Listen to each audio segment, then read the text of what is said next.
I choose materials in a very intuitive way, and it's actually basically if those materials are seductive to me, then I want to use them, if they resonate with me.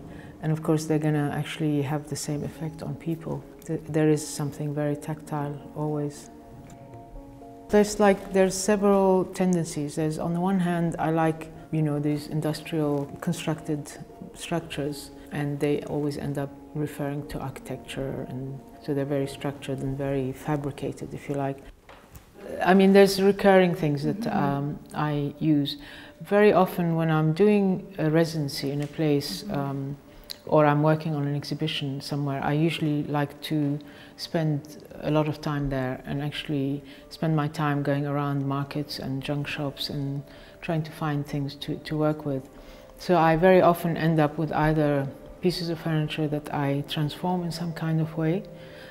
So they're sort of assisted ready-mades, if you like, or make these assemblage an environment with furniture like homebound, which is basically furniture that's all connected together with electric wires and having this electricity running through it and lighting up bulbs, and I amplified the sound of the electricity as well, so there's this kind of feeling of threat inside.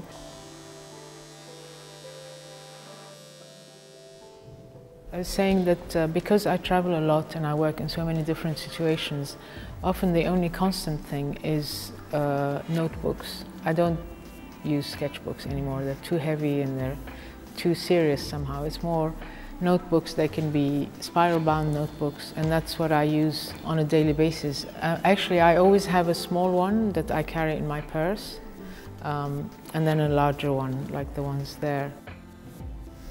Working on this vitrine, because I had to look through years and years of notebooks, that did not come without emotion, and sometimes looking back at certain situations where, and the way I was thinking about things at the time, it's quite difficult, it brings up so much emotion.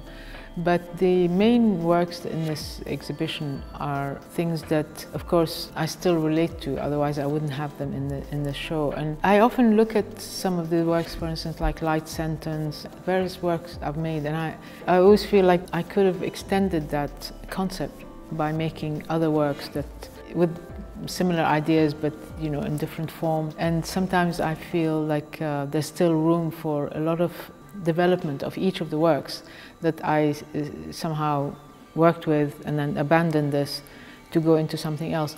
But I tend to work in this way because I tend to react to situations. I often make work in response to a space. So if I'm doing an exhibition in Mexico City, it sort of transports me into something totally different, and I'm very inspired by the culture there, the architecture, the space itself, the history of that space.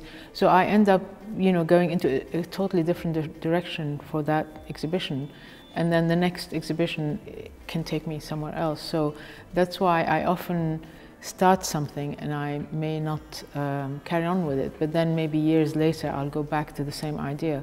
So nothing is a finished project, if you like. I feel like everything has possibilities of more experimentation or more pushing the ideas further.